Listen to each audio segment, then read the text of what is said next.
role of parents against the background of the COVID-19 pandemic. So without further ado, I'm going to hand over to Dr. Leroux. Thank you, Chair. Good morning, colleagues. It's still good morning. Let me just share my screen to start off with.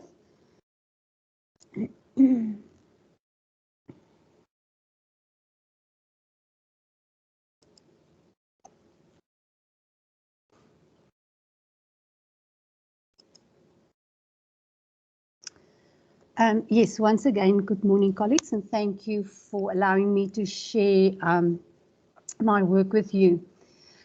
Today, I will be sharing with you the aim and objectives of my study. I will share some background, although some of the previous presenters have made my work a little bit easier by already sharing a lot of background. I will share with you the theoretical frameworks that I will draw from, the research design, the literature that I've consulted, as well as the findings. So the aim of my study will be to reflect on and re-evaluate how the South African community and society sees the role of early childhood education teachers and parents in schooling, and how these views impact on the professional identity of early childhood teachers. The intended outcome of the study will be, in the end, to highlight implications for partnership approaches in ECE with hopefully with the aim to improve professionalization. So in terms of the background, I don't really want to spend a lot of time on the background. I think Professor Eric Atmore did a stunning job this morning in terms of sharing the context that we currently have in South Africa. But my interest in the professional identities of early childhood education teachers was actually sparked by the pandemic. I think, and like Mrs. Reithman has indicated in her presentation just now, that before the pandemic, early childhood education teachers and the whole sector was basically just taken for granted. They were just there. But being there, it's also true that the profession has a very low status. They are basically the Cinderella of the education sector. And then came COVID. So I think COVID was the excellent opportunity, or offered an excellent opportunity for parents and the community to basically review how they see the early childhood education sector, and basically re-evaluate the importance of the services that they deliver to the community. Professor Atmore also shared how the early childhood education sector was basically left to themselves during the pandemic, and how it was a court case that eventually have forced the social department to allow preschools to open. And that was basically the last sector that reopened. And by early August 2020, the South African school children, by estimation, have lost between 30 to 59 days of schooling, depending on their grade. Now, as Professor Atmore has also indicated, this sector is divided basically into two. For children younger than 4, they still fall under the Department of Social Development, and these privately owned preschools and home-based care centers are basically left to the support that they get from social development, whereas children between the ages of 4 and 5, like we refer to as pre-grade R and grade R, now falls still under the Department of Basic Education, and that what the services and the support these two sectors receive are very different from one another, and that within the birth to 4 sector, the community basically see their role is simply to provide care, like Mrs. Reithman has indicated, just to provide food and care and sit in the sun and watch them play. Whereas for the ages 4 to 5 that are linked to the Department of Basic Education and probably schools. The professional identity of those teachers are probably viewed in a different light because they are seen as providing education and not simply just care. The theoretical frameworks that I will draw from are the following: the constructivist learning theory of Vygotsky, the social cultural context, and the social cognitive learning theory of Bandura, but also the social ecological theories of Epstein and Bronfenbrenner's as well. And the reason is not just because learning is socially constructed, but it also affirms the position of an individual within society. I am because we are. So these theories confirm that we as an individual and how we see ourselves and how the community see us and how we think about the role we perform and how others view our role and function are also influenced by the intersection of these different spheres in society. So it's the individual, it's the family, it's the community, and the larger policy environment that I will talk about just now. So basically what I'm presenting today is phase 1 of my study, which will only focus on a concept analysis that I've done based on Rogers' theory. Phase 2 of the research still needs to be done. For phase 2, I will have to do some field work, and this is basically to hear the voices on the ground. I think Mrs. Refman has already done a splendid job there to investigate parents and teachers' views on their respective roles and identities, because it's not just about how the community and how parents and our teachers see their own role, but it links up to with what parents see their role is as well. So in terms of Rogers, he proposes that when you do a concept analysis, you've got to identify the concept. It's basically a dissection of the concept and its related surrogate terms. To identify and select your setting and your sample, that refers to the literature that I will present to you now. The data collection and management, the analysis of the data, and then the identification of the implications and hypotheses for further testing. So if you look at the concept of professional identity, you will realize that there are so much to this concept. It touches on your gender, your ethnicity, your religion, your historical context, where you came from, where you currently are based at your location, space and time.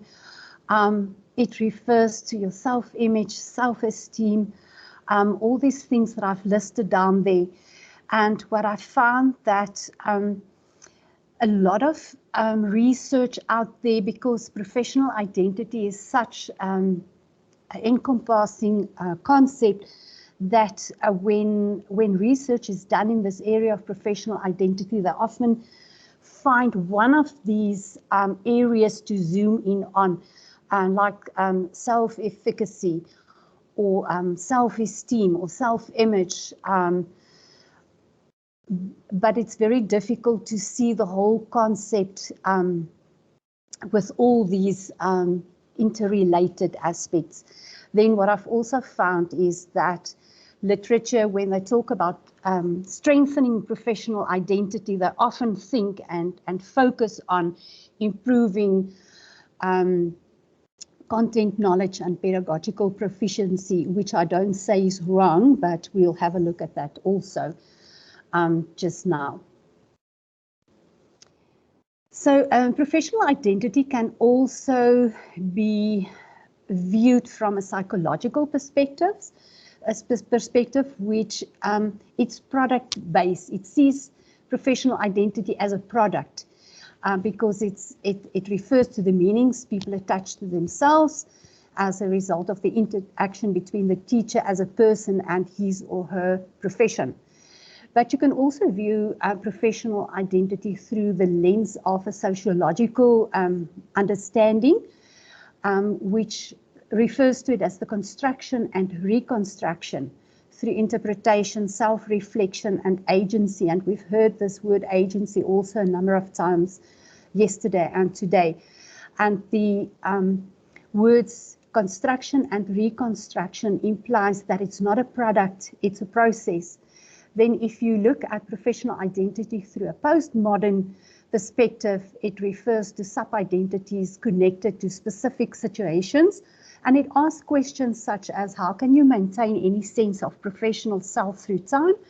Or how can you be recognized as the same person you were yesterday? And these questions also speak about professional identity, not as a product, but as a process. So we've got to realize, thinking about professional identity, it's situational, it's relational, and it's both a product and a process.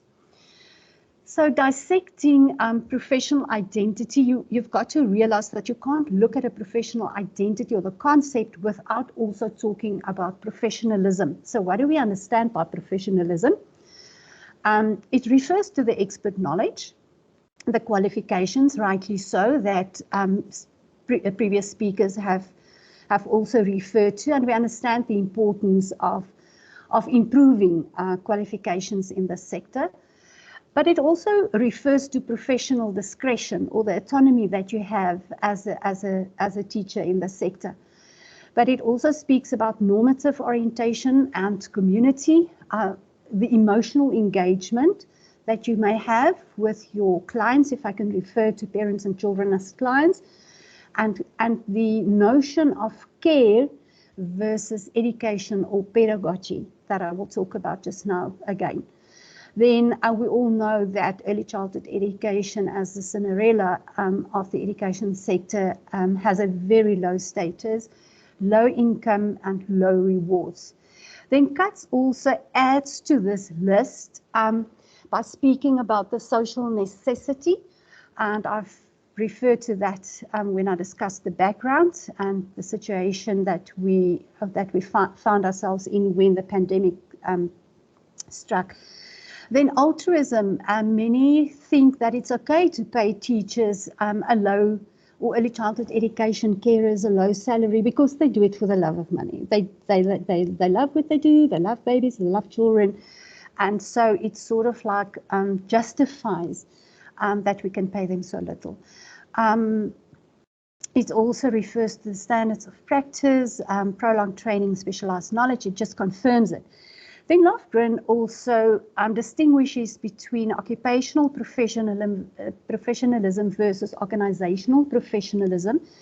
And occupational professionalism is something that you will probably find on the spectrum more towards the home-based care centers and the privately owned preschools, where there's less bureaucracy, they organize themselves, there's more autonomy.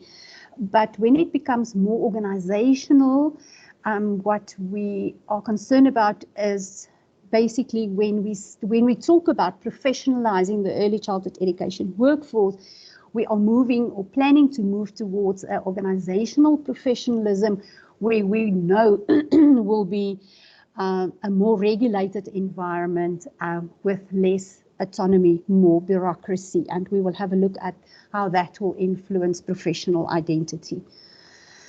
So in terms of the literature, I've used the EBSCO database vendor, and I've used databases such as Academic Search Ultimate, Africa-wide information. You see the list there. And I searched for articles, books, anything published between the years of 2010 to up to 2021.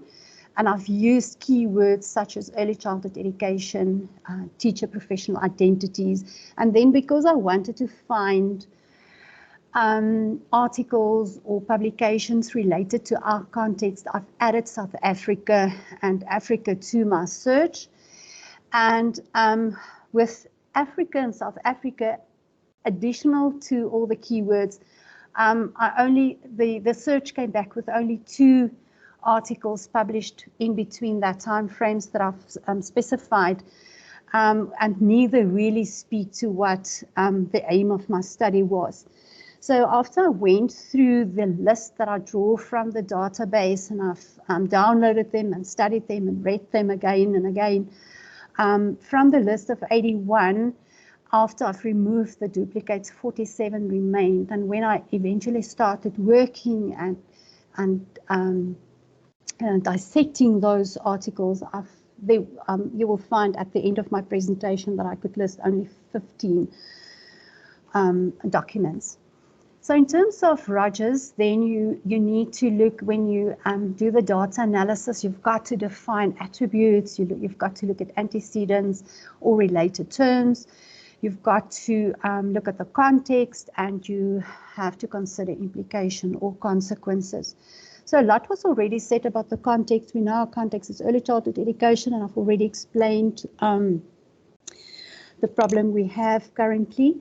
In terms of the attributes, I'll just jump quickly to this slide, where what you basically see here is how interrelated these different aspects within, or attributes within, professional identity, the concept of professional identity is, and how the one influences the other. So basically, just to say, if you take something like you're going to improve content knowledge and pedagogical proficiency, that will improve the way teachers perform their jobs. It will improve self-efficacy, and it probably will strengthen professional identity. But then if we think about adding other things like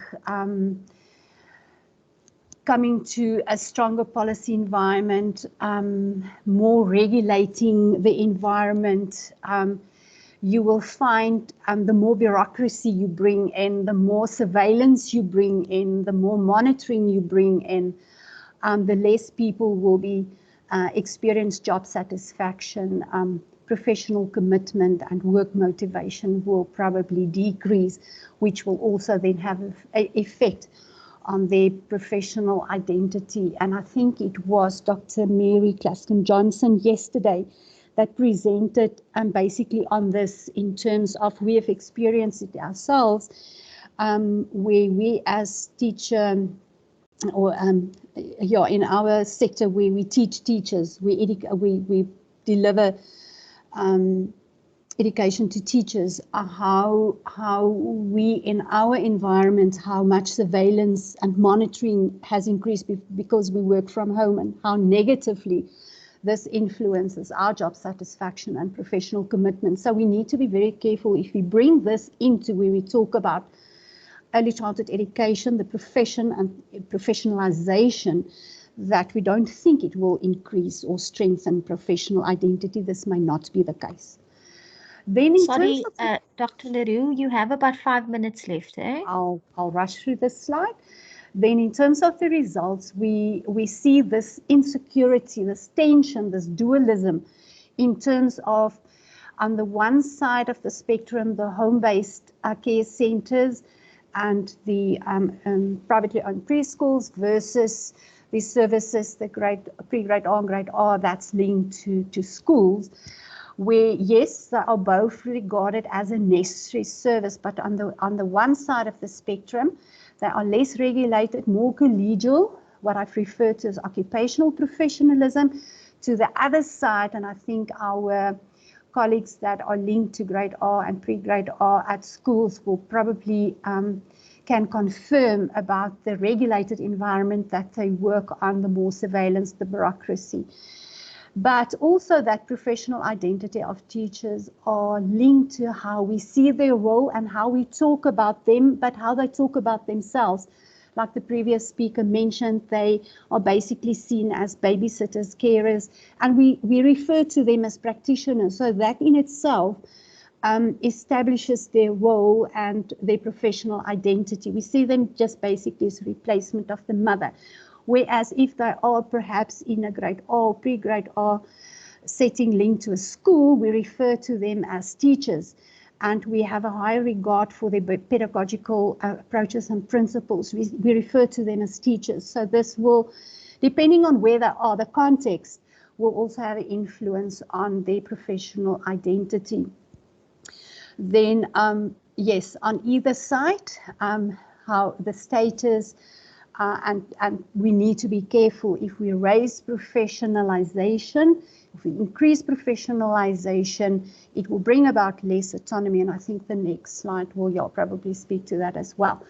So in terms of implications, yes, there's a greater public awareness for this sector, early childhood education sector. With it comes a greater call for accountability.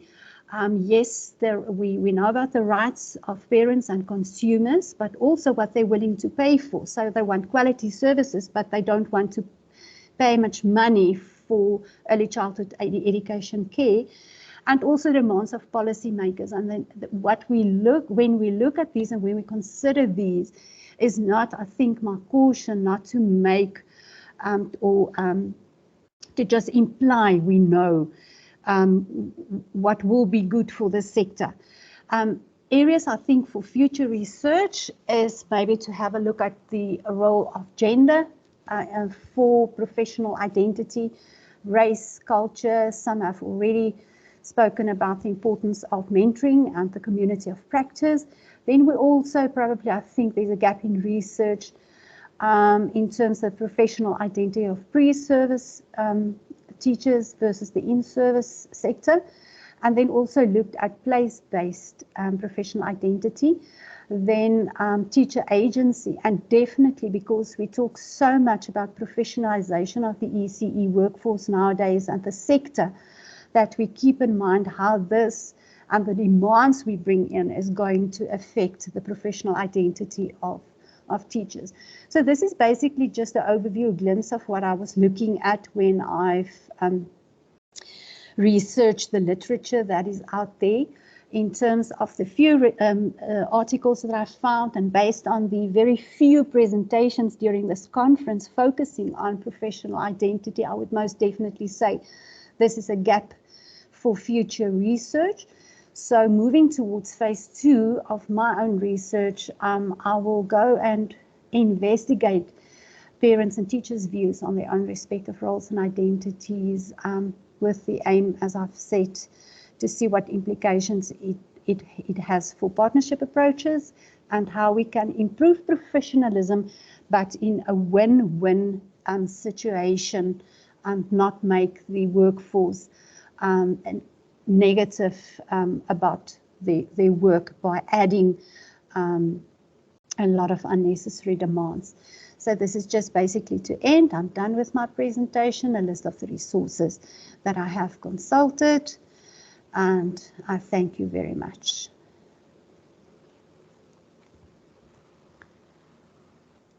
Thank you, Chair.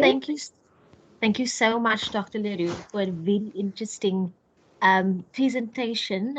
If you have any question or comments, now is a good time to put them in the chat. Mrs. Cruz says, wow, I would love to have more info on your research. Thank you, Dr. Leroux. Sibongile also says, thank you, Dr. Leroux. And Ruby Noonan is sharing a lovely star. I'm guessing she's saying that you're a star, Dr. Leroux. So if there are any questions, if there's anybody who'd like to unmute themselves and ask a question, now is the time. We have about 2 minutes.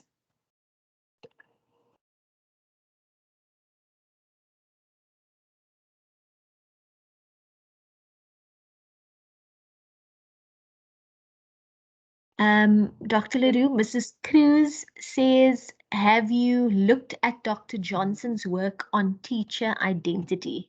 And then after that, I think it was Ashni that wanted to ask something. Hello. Good morning, everybody. I just wanted to ask about referring to the ECCE professionals as, should we refer to them as teachers? Because as you say, the word practitioners could mean something that is lesser.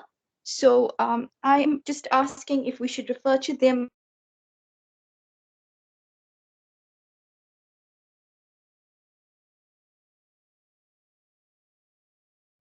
You're breaking up, but I'm going to, yeah. Sorry, now I was also going to say, Ashni, you broke up at the end.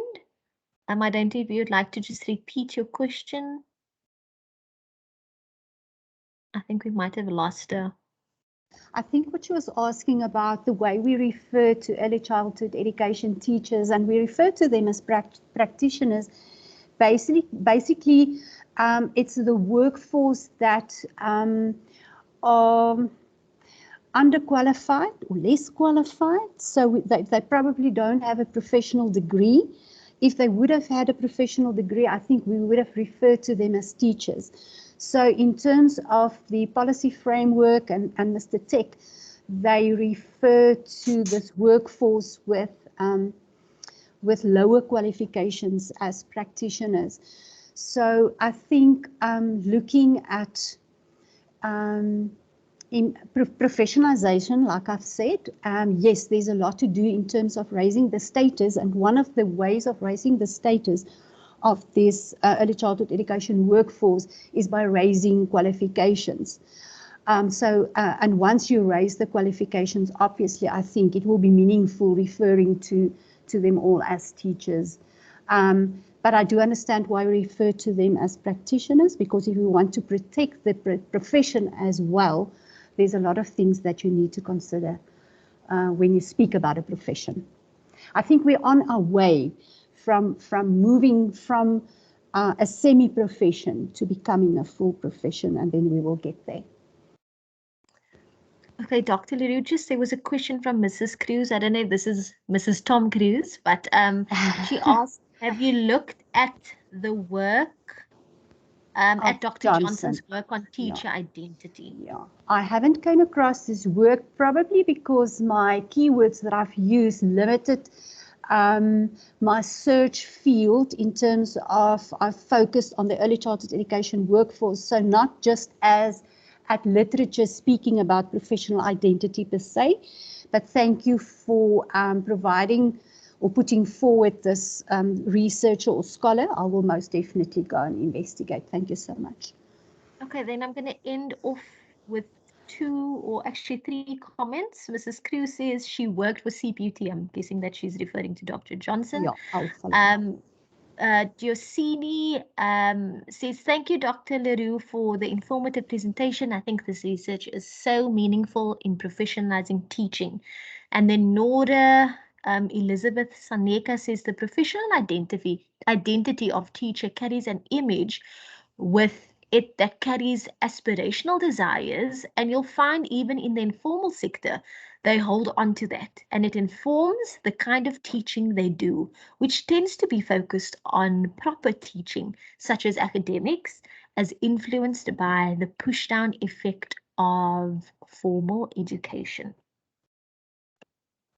Any comments to that, Dr. Leroux, before we end off? I'm just reading through the text there again. Maybe Mrs.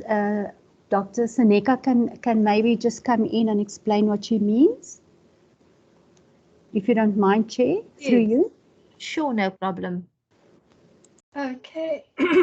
In my experience, which is in the point and inner city ECD sector, so you'll find that in these informal sites, a lot of the ECD teachers may not have even a level 4, and so they hold on to the status of teacher.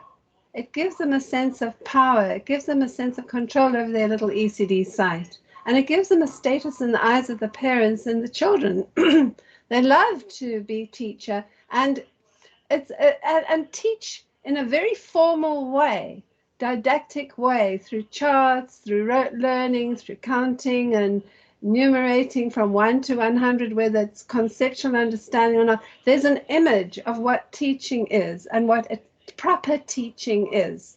And a lot of it is carried down from the kind of philosophical idea of transmission of education, rather than the transactional idea of interactive play-based learning in that we know early childhood education is all about. And remember, they're influenced by the kind of education they themselves had as youngsters, as children. A lot of it was through the apartheid system of education, which is very rigid and regimented and rote. Thanks. If I may respond, Chair, I don't know if our time is probably up. Yes, but you I have think, time to respond. Thank you. And I think this is very important what you have raised. And this is why it's so important to actually go into the field and hear from the teachers, hear from the parents, hear their voices. And if referring to them as teachers strengthens their professional identity, then it is important. And then we as a sector need to move away, regardless of what policy says or the policy framework refers to them, and that we define, us in the sector, that we define how we speak about our own profession and how we refer to ourselves. Thank you so much. Okay, thank you so much, ladies and gentlemen. Thank you for your patience. Thank you for your contribution to this session, and a special thank you to Dr. Leroux for her presentation. We wish you all the best with your phase 2, Dr. Leroux, and we look forward to the results of your research project. So thank you so much, ladies and gentlemen, and please be safe and enjoy the rest of the conference.